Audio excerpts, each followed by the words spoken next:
시험에 한 문제 정도 예상이 되는데요. 자, 보시면요. 먼저 우리가 이 용어 정의부터 먼저 공부를 하셔야 됩니다. 그래서 먼저 우리 도시군 계획시설 사업은요.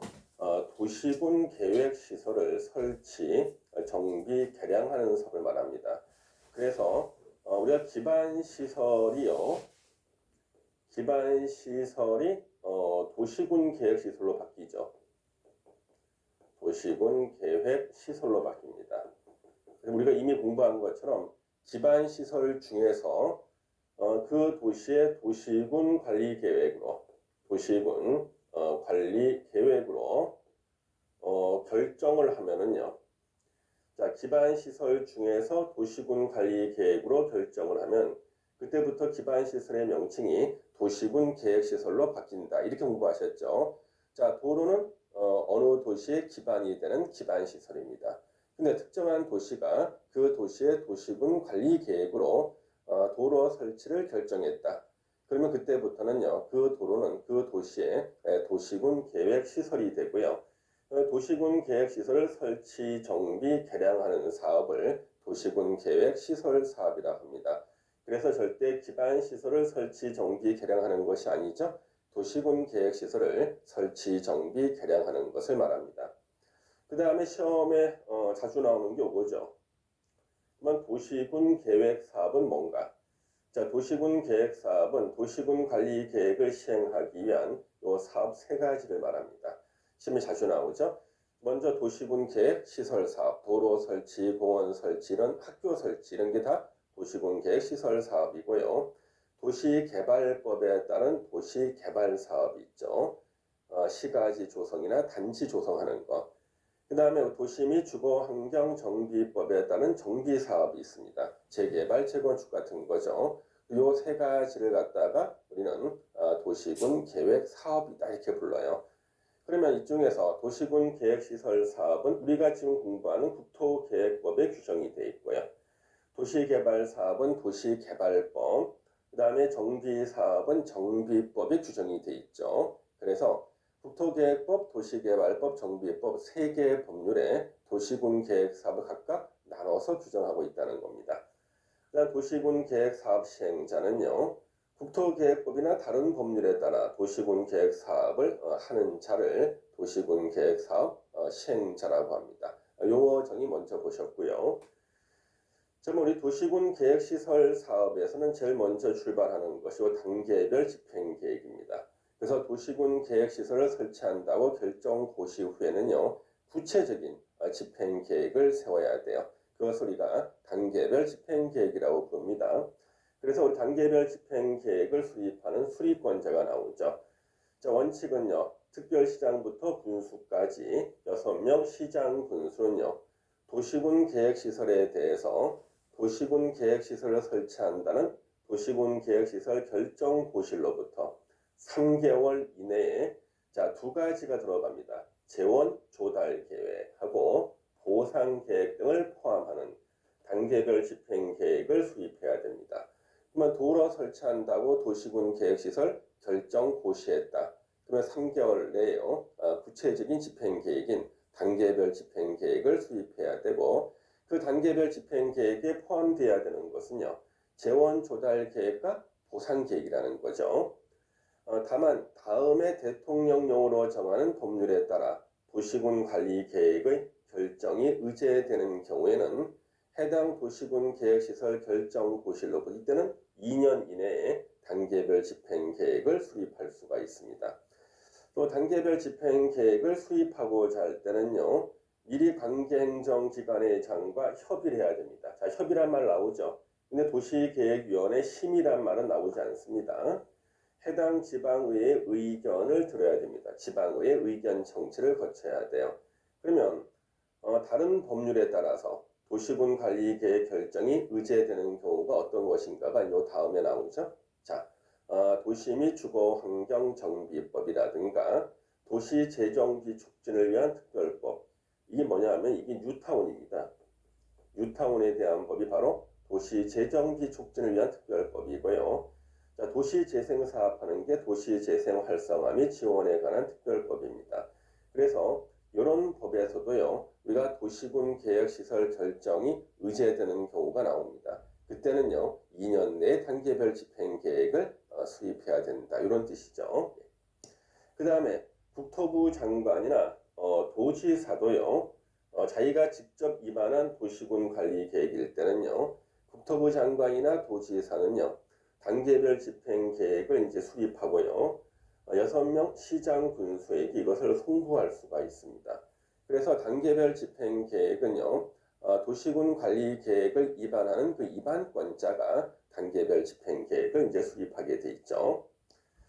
그럼 이 단계별 집행 계획에 이제 구분이 나오는데요. 자, 단계별 집행 계획에 구분하면은 자, 1단계 집행 계획과요. 2단계 집행 계획으로 이제 구분이 됩니다. 그래서 3년 이내에 시행하는 도시군 계획시설 사업은요. 1단계 집행 계획이고요. 그 다음에 3년 이후에 시행하는 도시군 계획시설 사업은 2단계 집행 계획에 포함이 됩니다. 자, 그래서 만약에 도로 설치할 때 5년이 걸린다 그러면요.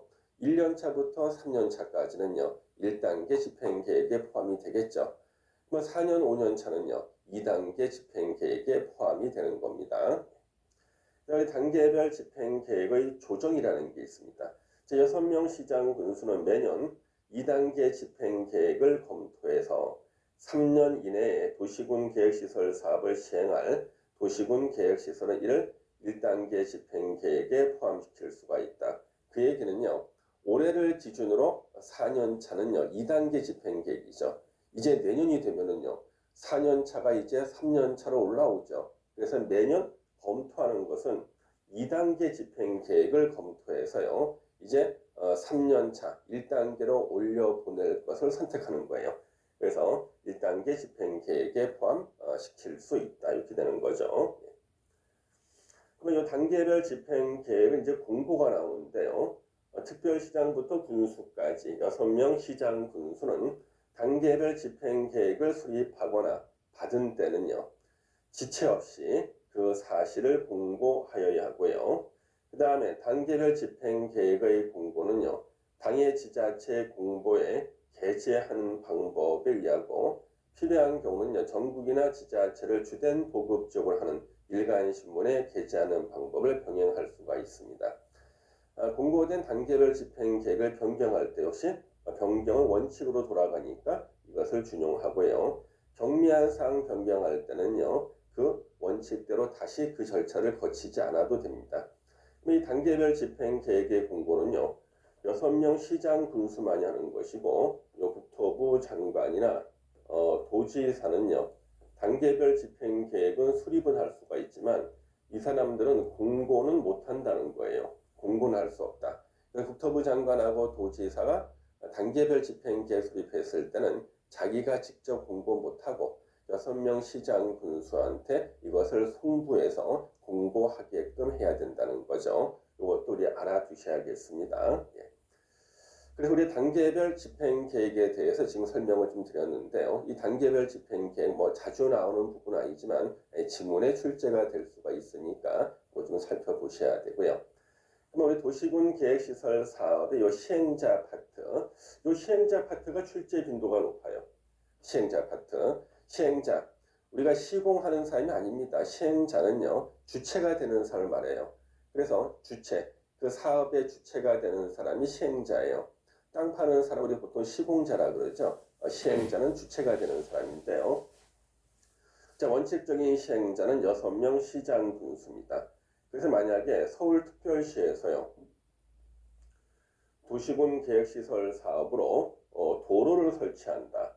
이때 도로 설치는 누구 이름으로 해야 됩니까? 서울특별시장 이름으로. 서울특별시장이 시행자가 되는 거예요. 그래서 이 법이나 국토계획법이나 또는 다른 법률에 특별한 규정이 있는 경우 외에는 관할구역의 도시군 계획시설 사업을 시행한다. 자신의 관할구역에 대해서는 그 6명 시장 군수, 행정의 기본단위 책임자죠. 그자가 시행자가 되는 겁니다. 근데 이제 예외적 시행자가 있습니다. 시행자를 협의로 지정해야 되는 경우가 있습니다. 도시군 계획시설 사업이 2 이상의 시군의 관할구역에 걸쳐 시행되는 경우, 만약에 도로 설치하는데요.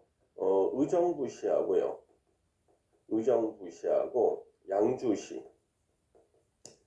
양주시를 지나가는 요 도로를 설치하겠다. 그러면 두 개 이상의 시군에 걸쳐서 시행되는 거죠. 이때는 관계 시장 군수가 협의해서 시행자를 정합니다. 그러면 이때는 의정부시장과 양주시장이 협의로 딱 한 사람을 시행자로 정하는 거예요. 협의로 시행자를 정한다. 이때 조심해야 되는 것이요. 절대 협의로 뭐 공동 시행한다. 이러면 틀려요. 협의로 공동 시행이 아닙니다. 협의로 시행자를 정한다. 그러니까 시행자는 딱 한 명만 돼야 되는 거예요. 그래서 우리가 삽질은 한 사람만이 해야 됩니다. 둘이 같이 하는 거 아니에요. 삽질은 한 사람만이. 그래서 협의로 시행자를 정한다고 좀 알아두시면 좋겠죠. 예. 그래서 우리 그 다음에요. 우리가 여기서 다음에 나오는 게 협의가 성립되지 아니하는 경우가 나옵니다. 협의가 성립되지 아니하는 경우. 자, 협의가 성립되지 아니하는 경우에는요. 도시군 계획시설 사업을 시행하려는 구역이 같은 도가 나왔죠. 관할구역에 속하는 경우에는 관할도지사가 시행자를 지정합니다. 아까 우리 의정부시하고요. 양주시 걸쳐서 도로가 지나간다. 원칙은 의정부시장과 양주시장이 협의로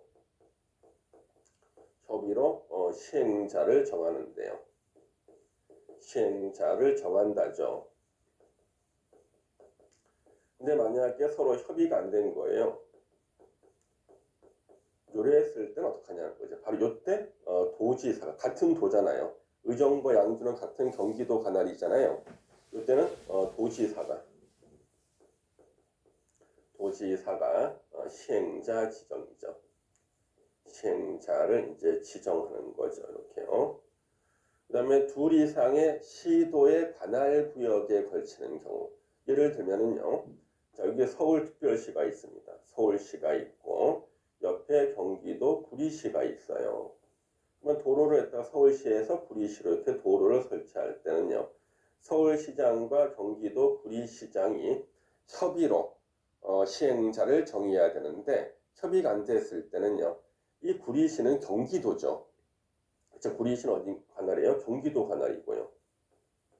뭐 서울특별시, 경기도 두 개 이상의 시도, 자, 둘 이상의 시도 관할 구역에 걸치는 경우죠. 이때는요. 국토부 장관이 등장합니다. 국토부 장관이 시행자를 지정하게 되는 거죠. 이때는 국토부 장관이 시행자를 지정합니다. 그 다음에 국토부 장관하고 도지사도요. 직접 도시군 계획 시설 사업을 시행할 수 있다는 거예요.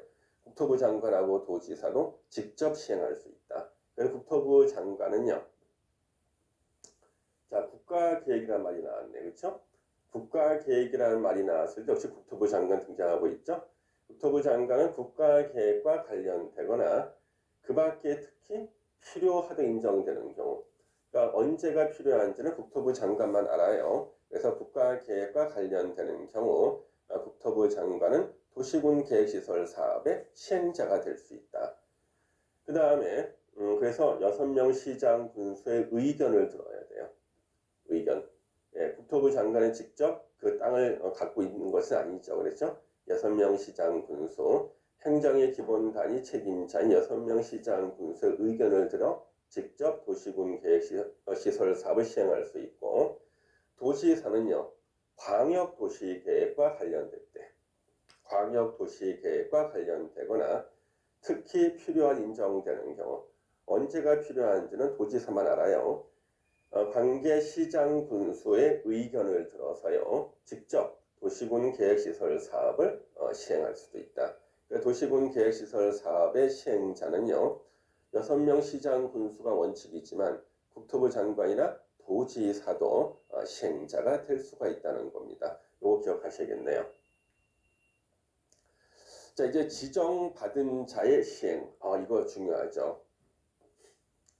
자, 우리 6명 시장, 군수와 국토부 장관, 도지사는요, 다 행정청이죠. 행정청은요, 자기가 그냥 시행자가 되면 돼요. 근데 행정청이 아닌 행정청 외의자, 예를 들면요, 뭐 LH 공사라든가, 그 다음에 뭐 건설회사라든가 등등 이런 자들은요, LH 공사는 공공기관이지만 그래도 행정청이 아닙니다. 어떤 분은 한국토지주택공사가 행정청인 줄 알아요. 그거 아니에요. 그냥 공공기관일 뿐이고 행정청은 아닙니다. 그래서 행정청 외의자, 그러니까 공공기관이 LH공사나 민간인이 건설회사 같은 경우 다 행정청 외의자죠.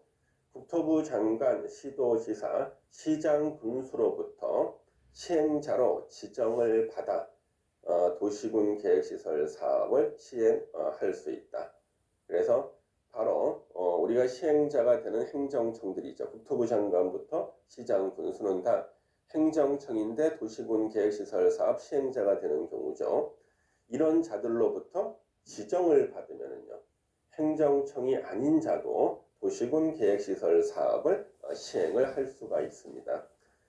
자, 민간 시행자. 그러면 이제 공공기관이 아니라 이제는 민간 시행자. 예를 들면 이제 건설회사 같은 경우입니다.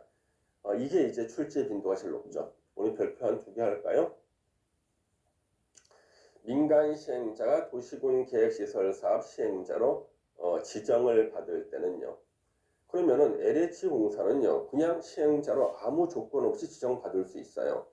근데 LH공사가 아닌 민간인이 민간 시행자가 시행자로 지정을 받으려면요, 도시군 계획시설 사업의 대상인 토지 면적, 도로가 지나갈 땅에 도로 설치한다면 토지 면적의 3분의 2 이상에 해당하는 토지를 소유해야 됩니다. 토지 소유자 총수의 2분의 1 이상에 해당하는 자의 동의도 받아야 됩니다. 그러면 이제 그 건설회사 같은 민간 시행자가 도시군 계획시설 사업 시행자로 지정을 받을 수가 있는 거예요.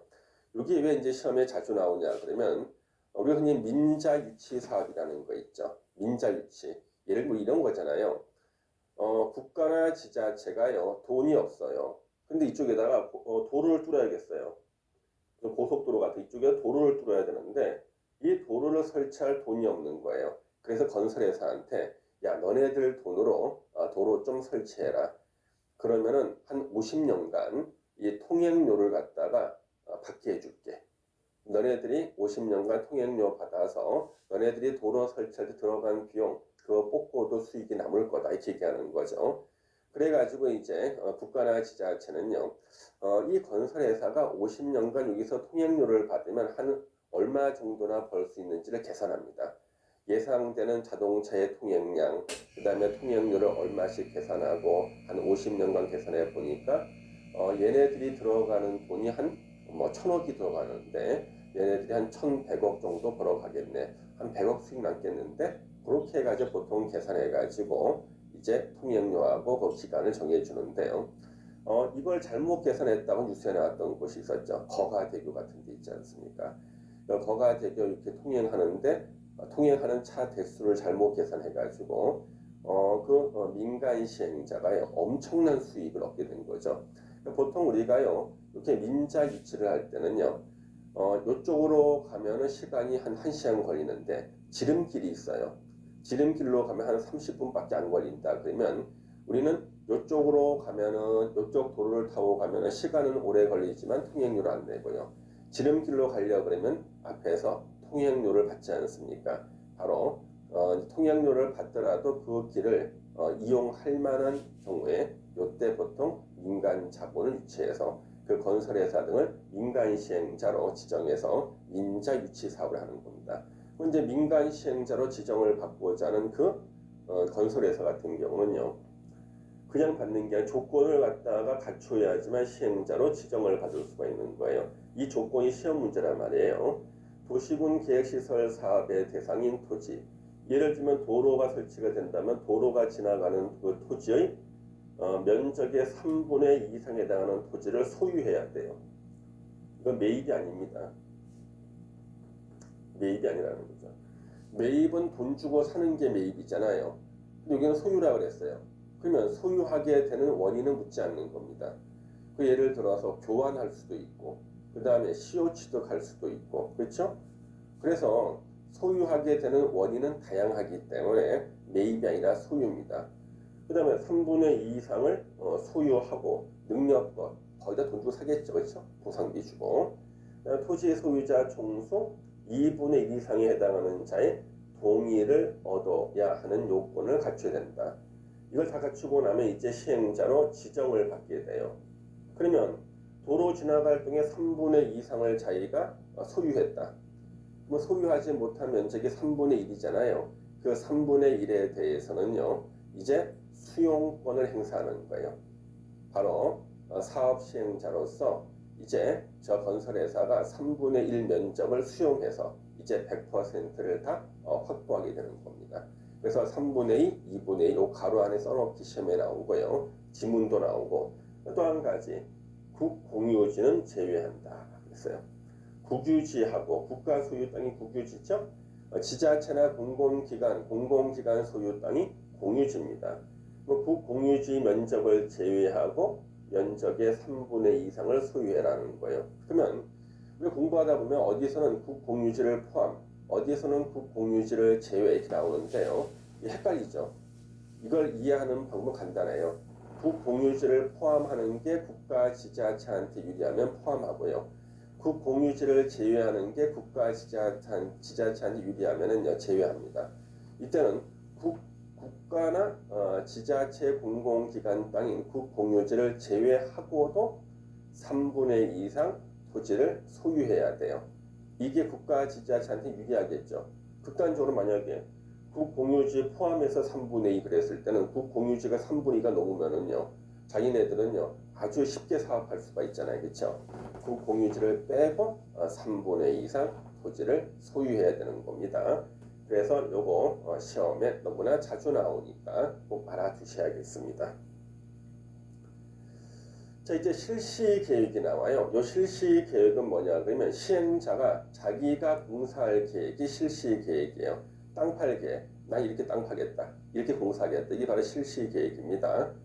자, 실시 계획의 작성하고 인가에 대해서 나와 있는데요. 자, 실시 계획 작성을 보시면 누가 작성하는가? 도시군 계획시설 사업의 시행자가 작성합니다. 도로 설치, 공원 설치, 학교 설치 사업의 시행자는 그 도시군 계획시설 사업에 관한 실시 계획을 작성하여야 한다. 실시 계획을 작성해야 되고, 또한 실시 계획에는 사업 시행에 필요한 설계도서, 자금 계획, 시행기간 그 밖에 대통령령으로 정하는 사항을 자세히 밝히거나 첨부해야 됩니다. 그 다음에 실시계획 변경할 때는요, 변경되는 사항에 한정해서 이제 밝히면 되는 거죠. 예. 그래서 실시계획 작성은 시행자가 한다는 거죠. 실시계획에 도장을 찍어주는 게 인가입니다.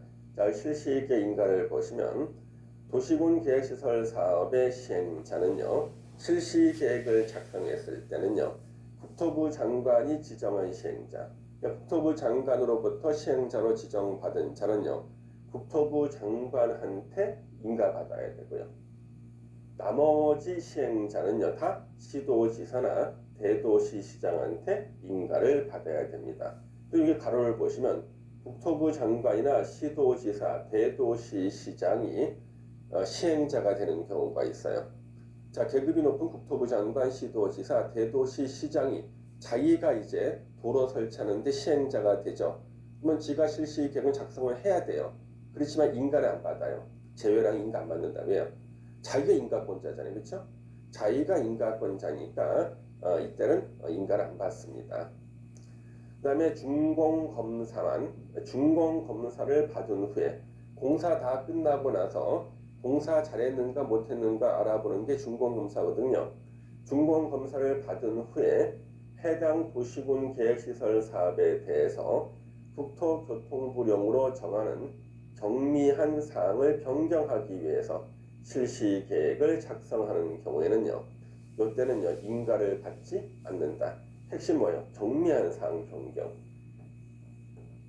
그래서 공사가 끝나고 나서 준공 검사를 받은 후에 해당 도시군 계획시설 사업에 대해서 경미한 사항을 변경하기 위해서 실시계획 작성할 때가 있는데 이때는요 인가를 받지 않는다. 핵심은 뭐예요? 경미한 사항 변경. 이때는 인가를 받지 않는다. 이거 체크하셔야겠습니다. 그 다음에 이제 도시군 계획시설 사업 시행자로 지정을 받은 자, 시행자로 지정받을 수 있다고 했죠. 공공기관이나 아니면은 건설회사 같은 경우가 시행자 지정받을 수 있죠.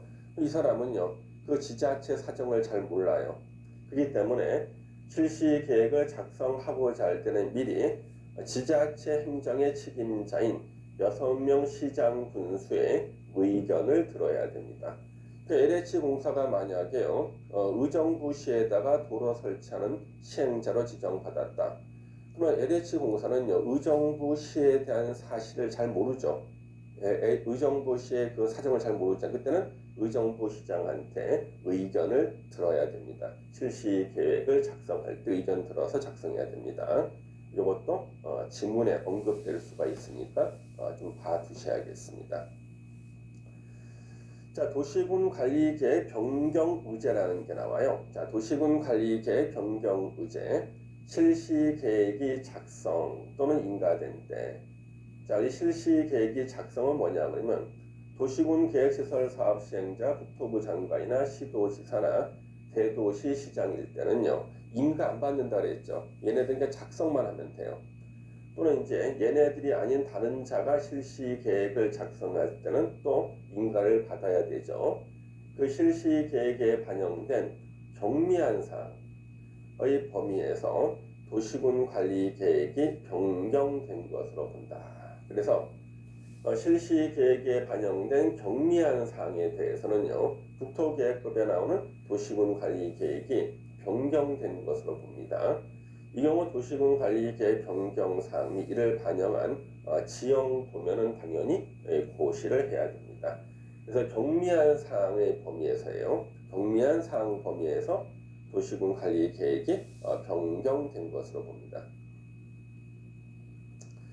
자, 우리 실시 계획에 이제 시료가 나오는데요. 이거는 기출 문제가 없어요. 왜 없을까요?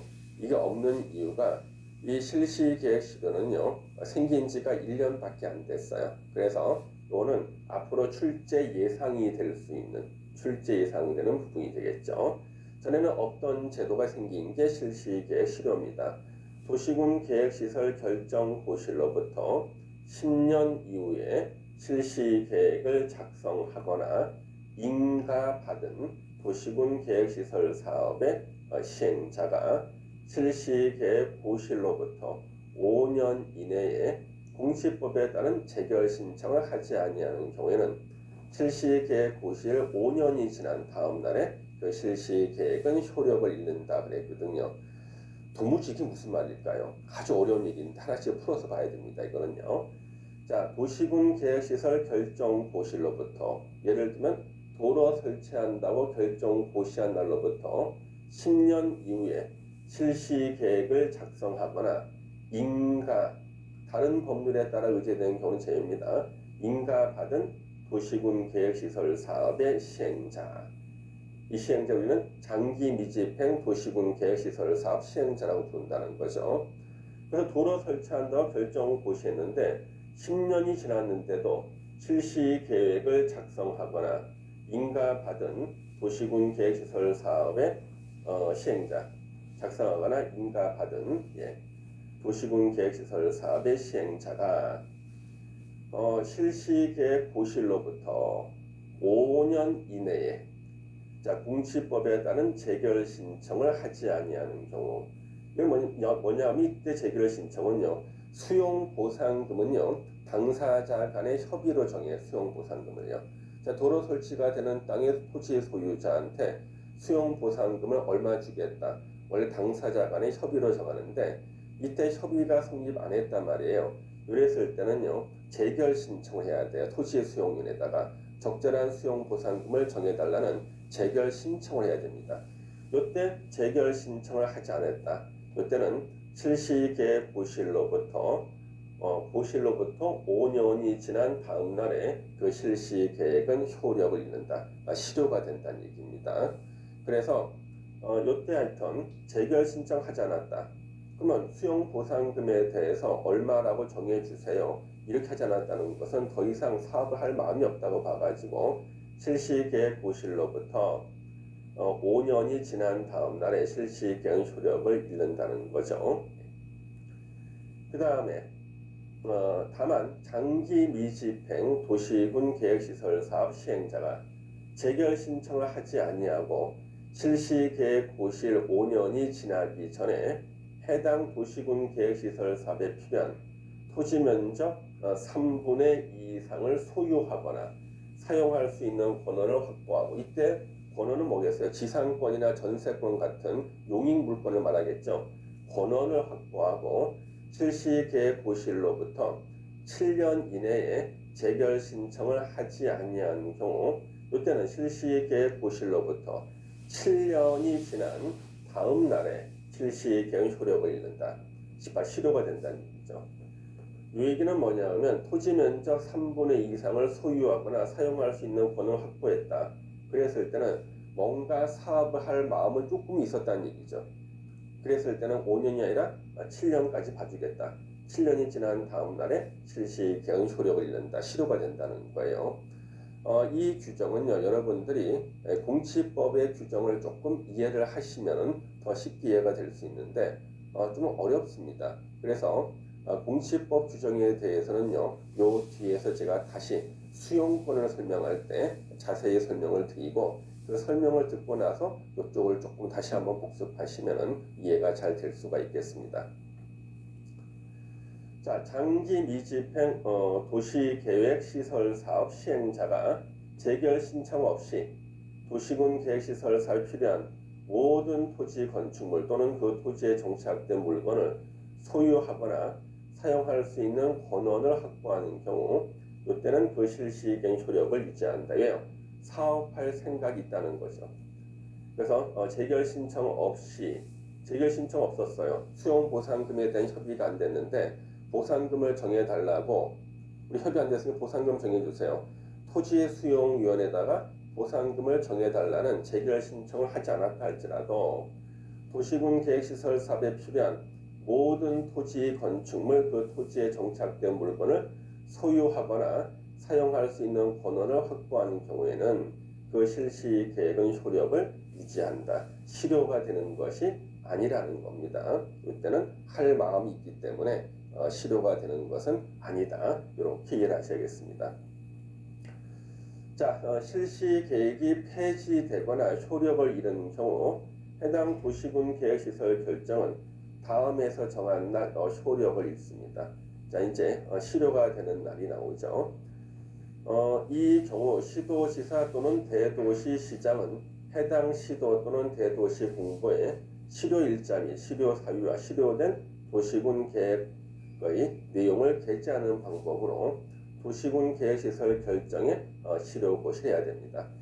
첫 번째, 도시군 계획시설 결정 고시로부터 20년이 되기 전에 실시 계획이 폐지되거나 효력을 잃고 다른 도시군 계획시설 사업이 시행되지 아니하는 경우에는요, 도시군 계획시설 결정 고시로부터 20년이 되는 날에 다음 날에 효력을 잃는다. 그 다음에 도시군 계획시설 결정 고시로부터 20년이 되는 날에 다음 날 이후 실시 계획이 폐지되거나 효력을 잃은 경우는요, 이때는 실시 계획이 폐지되거나 효력을 잃은 날, 이날 효력을 잃게 되는 겁니다. 그래서 항상 지금 이 두 가지도 새롭게 다 이쪽 파트는 다 새로 신설된 겁니다. 1년 전에 다 신설된 것들이에요. 이것도 출제 가능성이 있으니까 한번 이해를 해 두셔야겠습니다. 자, 이제 사업 시행자에 대한 지원 조치가 나옵니다. 자, 도시군 계획시설 사업을 시행하는 저 사업 시행자가 일을 좀 편안히 할 수 있도록 요 시행자에 대한 지원 조치가 있습니다. 자, 우리 시행자에 대한 지원 조치. 시험에 많이 나왔던 이거죠. 분할 시행이죠. 자, 만약에요, 뭐 이렇게 산이 이렇게 있고, 강이 이렇게 있습니다. 근데 도로 설치하겠다 이렇게요. 근데 겨울인데 강이 얼어 있어요. 그러면 강에다 다리 놓기도 힘들죠. 이럴 때는 이쪽 A 구간, 이쪽 B 구간하고 분할해서 시행하고 날이 풀리면 다리를 만들면 되겠죠. 이렇게 분할 시행해서 할 수 있다는 겁니다. 그래서 도시군 계획시설 사업 시행자는 도시군 계획시설 사업을 효율적으로 추진하기 위해서 필요하다고 인정되면요. 사업 시행 대상 지역 또는 대상 시설을 둘 이상으로 분할하여 도시군 계획시설 사업을 시행할 수 있다. 분할 시행 가능하다. 시험에 자주 나왔습니다. 그 다음에 관계 서류 열람이 나옵니다. 도시군 계획시설 사업 시행자는 도시군 계획시설 사업을 시행하기 위해서 필요하면요, 등기소나 그 밖의 관계인정기관의 장에게 필요한 서류 열람이나 또는 복사, 등본, 초본의 발급을 무료로 청구할 수 있다. 그래서 우리가 주민등록 등본이라든가 등기사항 증명서 있죠. 이거 발급 받을 때 돈 들어가잖아요. 한 1,000원씩 들어가지 않습니까? 그거 안 받겠다는 거예요. 참 많이 지원이 되겠네요. 안 받겠다. 많이 지원되겠습니다. 자, 서류의 공시송달이라는 게 나옵니다. 도시군 계획시설 사업 시행자는 이해관계인에게 서류를 송달할 필요가 있으나 이해관계인의 주소 또는 거소가 불분명하거나 그 밖의 사유로 서류를 송달할 수 없을 때는요, 그 서류의 송달을 가름해서 그 내용을 공시할 수 있다. 이게 바로 공시송달이죠. 공시송달은 여러분들 민법 시간에 배우시죠. 그래서 우리가 보통 도로 설치하겠다. 도로가 지나갈 땅 위에요, 아주 낡은 건물 같은 게 있어요. 아무도 거들떠 보지 않을 정도로 낡은 건물이라도 그냥 철거하면 안 됩니다. 그 소유자한테 통지하거나 아니면 승낙을 받거나 하는 대항 요건을 취득해야 돼요. 그래서 쓰러져가는 이 건물 소유자 어디 계십니까? 동네 주민들한테 물어봤더니요, 그 사람 부인한테 매맞고 가출했다는 거예요. 어디가 있는지도 몰라요. 근데 소문에는 서울역 근처에서 지낸대요. 자, 그러면요, 그 사람을 찾아가지고 그 사람한테 통지하거나 또는 승낙받는 게 힘들죠. 그래서요, 그럴 때는요, 신문 하단에다가 공시송달이라 그래가지고 몇 번째 토지 건물 소유자는 언제까지 이의 신청을 하지 않으면 여기에 대해서 통지를 받았거나 또는 승낙한 것으로 봅니다. 이렇게 공시송달하는 거예요. 그러면 이 신문을 그 소유자가 읽은 것이 아니라 신문을 깔고 잤다 할지라도 그 사람한테 전달이 된 것으로 보는 게 바로 공시송달이 되는 거죠. 자, 행정청이 아닌 도시군 계획시설 사업 시행자는 공시송달은 이때 이거 하려는 경우에는요, 국토부 장관, 관할시도지사, 대도시시장의 승인을 받아야 되고요.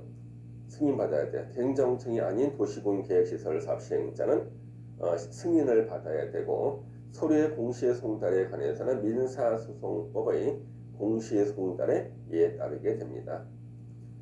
자, 토지 등에 이제 수용하고 일시 사용권을 시행자한테 준다는 거죠. 자, 그래서 토지 등의 수용이나 일시 사용권을 준다. 그래서 도시군 계획시설 사업의 시행자는요, 도시군 계획시설 사업에 필요한 다음의 물건 또는 권리를 수용하거나 사용할 수 있다. 토지나 건축물, 그 토지에 정착된 물건 수용하거나 사용을 할 수가 있고요. 토지 건축물 또는 그 토지에 정착된 물건에 관한 소유권 외의 권리, 지상권, 전세권 등등 있죠. 이런 것들도 사용할 수가 있다는 거예요. 수용하거나 사용할 수가 있습니다. 그 이제 일시 사용이라는 게 있어요. 이거는 이제 종합 문제 만들 때 지문에 나오죠.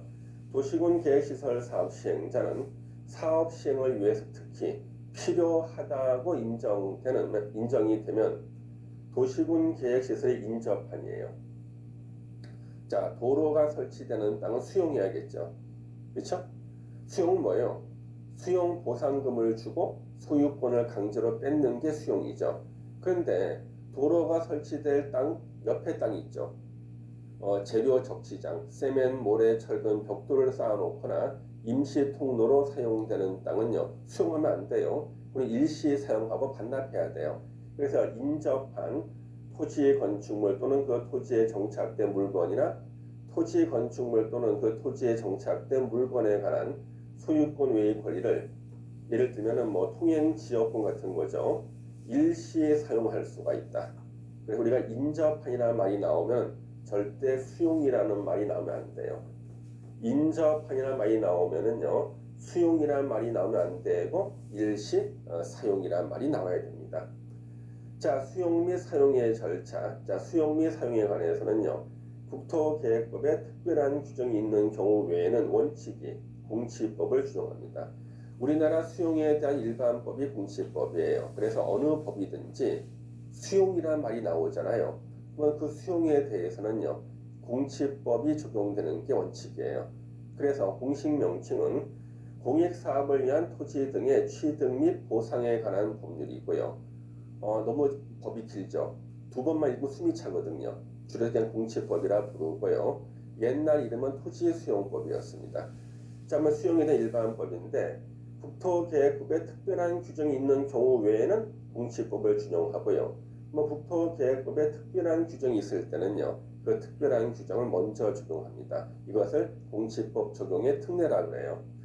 자, 그래서 공시법을 준용할 때 실시계획을 고시할 때는요, 사업인정 고시가 있었던 것으로 본다. 이거 중요하죠. 자, 사업인정 고시할 때는 이 사업인정 고시가 무슨 뜻이냐 그러면요, 이때 요 사업은 공익사업을 말해요. 그래 우리가 수용에 대한 일반법인 공시법의 대원칙은요, 수용할 때, 그 수용할 때는요, 공익사업일 때만 국민들의 토지, 건물 등을 수용할 수 있다는 거예요. 그래서 공시법상 내가 사업시행자예요. 국민들의 토지, 건물 수용하고 싶어요. 그러면 국토부 장관을 찾아가서 지금 내가 하려는 사업이 공익사업이라고 인정을 받아야 돼요. 인정받아야지만 수용권을 취득하는 거예요. 그러면 공익사업이라고 인정받는 것을 공시법에서는 뭐라고 부르냐 그러면 사업인정이라고 불러요. 그 사업인정고시, 사업인정고시가 있을 때 수용권 주겠다. 공시법의 대원칙은 뭐예요? 공익사업이 아니면 수용권 안 주겠다는 거예요. 아니 국민들의 재산을 갖다가 뺏는 이 수용은요, 공익사업일 때만 수용권 주겠다는 거예요. 그런데 국토계획법에서는요, 실시계획을 고시했을 때, 그러니까 시행자가 실시계획을 작성해서 인가받고 고시하거나 인가 안 받는 시행자는 그냥 고시만 하면 돼요. 내가 딱 이렇게 하겠다. 실시계획을 작성해서 고시하잖아요.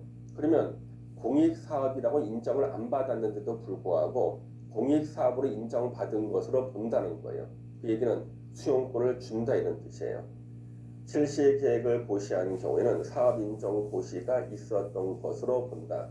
공익사업이라고 봐서 수용권을 준다.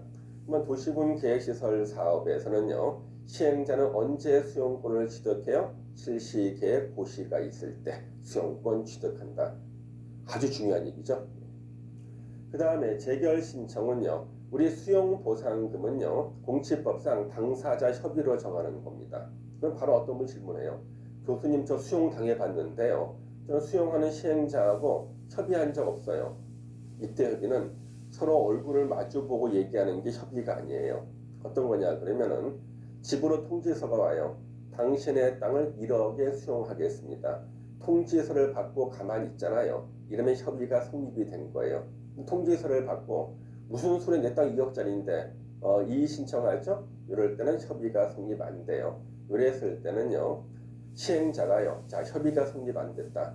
그러면 토지수용위원회에다가 적절한 보상금을 정해달라는 재결 신청을 의무적으로 해야 돼요. 이때 재결 신청은 수용당하는 사람 못해요. 수용하는 시행자만 재결 신청할 수가 있어요. 그런데 이때 재결 신청에 대해서는 공시법에는요.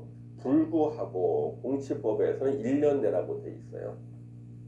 1년 내 재결 신청을 시행자가 해야 되는데 그 규정에 불구하고 도시군 계획시설 사업에서는 실시 계획에서 정한 도시군 계획시설 사업의 시행 기간에 해야 된다. 만약에 도로 설치하는데 10년 걸린대요. 10년 안에만 재결 신청하면 된다는 뜻이에요. 이게 무슨 뜻이냐 그러면 자 만약에 공시법이 적용되잖아요. 1억을 제시받았어요. 내가 2억 달라면서 거부했습니다. 이럴 때는요. 그 시행자만 재결 신청할 수가 있으니까 시행자는요. 1년 내에 의무적으로 적절한 보상금을 정해달라는 재결 신청을 해야 돼요. 그런데 그러면 우리가 한번 이의 신청을 해서 그러면 재결 신청을 할 때 1년 내에 해야 되니까 시행자는 1년 되는 마지막 날 할 거예요. 재결은 14일 내에 결정해야 돼요. 그러면 1년 14일 후에 수용 보상금이 확정이 돼요. 그 금액은 1억일 수도 있고 2억일 수도 있고 그 사이 정해지겠죠. 근데 그대로 1억이다 그러면요. 믿져야 1년 14일 후에 받는 것이 손실이죠. 근데 만약에 도시군 계획시설 사업에서 나 1억 싫어 2억 주세요 그랬을 때는요. 재결 신청 기간이 10년 이내에 하면 되니까 시행기간 10년이면 10년 내, 뭐 15년이다 하면 15년 내 시행기간 안에만 하면 되니까 시행기간 15년이다? 뭐 15년 되는 마지막 날 재결 신청을 하고 재결이 14일 내니까 15년 플러스 14일 후에 수용 보상금이 확정이 돼서 내가 그 금액을 받게 되는 거예요. 근데 최악의 상황이 나왔어요. 그대로 1억인 거예요. 아이고 주는 대로 받을 걸 괜히 이의신청했네. 그래서 주는 대로 받을 수밖에 없게끔 만들기 위해서 이 조문을 만든 거예요. 만약에 재결 신청을 수용당하는 사람도 할 수 있다 그러면요. 우리는 협의가 안 됐다면 바로 다음날 재결 신청하겠죠. 근데 수용당하는 사람은 재결 신청 못해요. 수용하는 시행자만 할 수 있거든요. 그래서 공시법에서는 1년 내 재결 신청 하여야 한다. 그랬는데 도시군 계획시설 사업에서는요. 사업 시행 기간 내에만 하면 돼요. 10년이면 10년, 20년이면 20년 그 기간 내에만 재결 신청하면 되기 때문에 내가 그 주겠다는 돈을 거부했을 때는요. 보상금을 나중에 받게 된다는 거예요. 그래서 주는 대로 받을 수 없게끔 만드는 조문이 되겠죠. 자, 공사 완료 공고. 자, 공사 끝났다 그러면 시행자는요.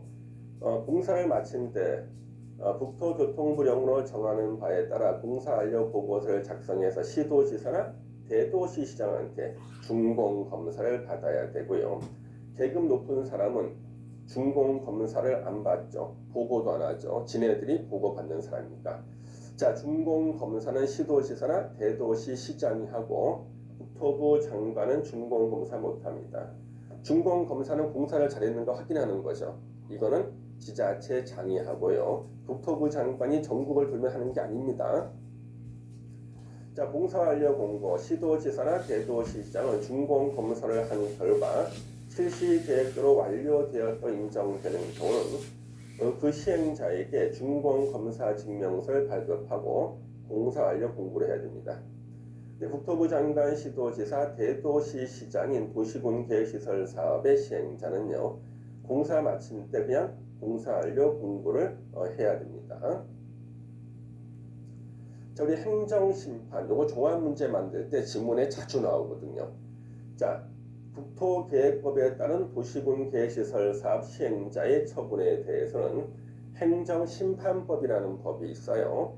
행정심판법에 따라 행정심판을 제기할 수가 있는데 이 뒷문장이 시험 문제죠. 이 경우 행정청이 아닌 시행자 처분에 대해서는 그 시행자를 지정한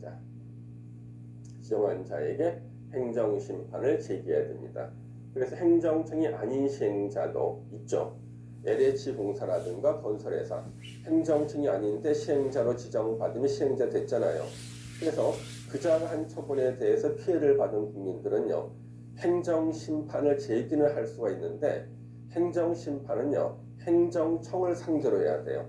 행정청이 아닌 시행자니까 어떻게 그자한테 행정심판을 제기할 수가 없죠.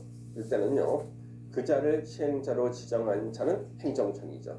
그래서 행정심판은 행정청을 상대로 제기해야 된다. 행정청이 아닌 시행자가 한 처분에 대해서는 그 자를 시행자로 지정한 자에게 행정심판을 제기하여야 한다. 자, 여기까지 우리 도시군 계획시설 사업의 우리 모든 내용 다 정리했는데요. 이 정도 공부하시면요, 시험 문제를 다 맞힐 수가 있겠습니다. 자, 여러분들 다시 한번 복습하시기 바라겠습니다. 자, 수고하셨습니다. 감사합니다.